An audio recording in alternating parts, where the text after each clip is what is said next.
You've seen it. We all have. The single mother living in a blighted area of your town with more mouths to feed than an Ethiopian soup kitchen, yet somehow living high on the hog. You might ask yourself, why should I care? This class pretty much is going to be about the power of branding, and more importantly, I wanted to use a specific example with welfare, right, within the African American community, because I feel like it's a big issue, and how welfare has been branded throughout the course of history in America, right? So on that note, first I'm going to start with my focus, which is pretty much for y'all to understand that in the 21st century, social media and branding go hand in hand. Alright, so it says, measure welfare success by how many people leave welfare, not by how many people are added. So what it's saying is that, do you think, one, do you think that's how a lot of people perceive it in society as a way of measuring success, and do you agree with that viewpoint? That like, alright, the more people that leave welfare, the better off society we are. Or do you feel like people need welfare to sustain themselves, so it's not really something that's relative to the amount of people that's on it, but it's something that's always necessary? College students get on it too, because like they may not have the funds. So it's not just like urban people that's like on EBT and welfare, because like it's college students who just like got out of high school that need the extra cash because like they got paid for books and stuff. So it's not just people of urban who are in urban communities that's on welfare, because like some college students, even Caucasian college students could be on EBT or something because like they need the extra money. Valid point. There would be more white people too if they knew how to like get on welfare, like, well, not get on, but how you say, like receive food stamps and stuff like that. Cause like, it's most Hispanic and black people do know how to do it, even if they don't have it. Like they know how to get them food stamps, but I don't think every white person know how to do that. Like, even some that may be poor. Keep going. When you think about a person on welfare,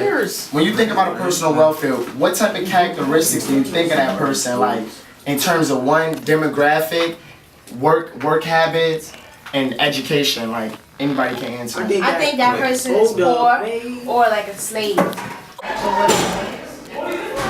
That's you, Shiner? So will we all agree on that? Can everybody agree on that point that would you see a person that being on welfare as one, more likely being black? Yeah. No. Would you say that? For more than one reason though. It's mostly black, but it's mostly because like, two, hold up, would you see them as being lazy? Because they're on welfare, meaning like, alright, you didn't go up and get a job, you just taking government assistance. No, I couldn't. But the way how they being perceived in society. Not saying you personally, you might know somebody like how you said my mom, we get EBT, but she got a job and stuff. Your mom's not lazy, right? My mom's a but at the same time though, do you think people in the world may perceive a person who is on welfare as, you say yes. So can we agree on those two things? One, a person on welfare may be perceived as being black. Two, a person on welfare may be perceived as being lazy. Not saying this is true. Three, a person on welfare may be perceived as what? If they're black and they're lazy, how did they end up in that condition? They're probably not financially stable. Dropped out of school.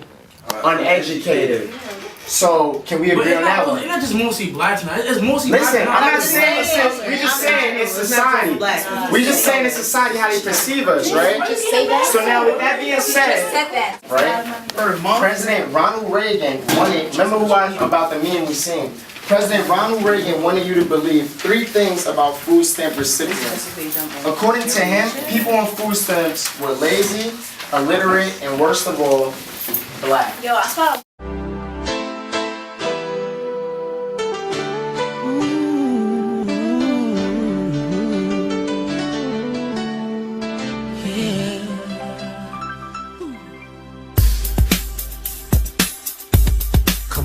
I see no changes. Wake up in the morning and I ask myself, it's like worth living, should I blast myself? I'm tired of being poor and even worse, I'm black. My stomach hurts, so I'm looking for a purse to snatch. Cops get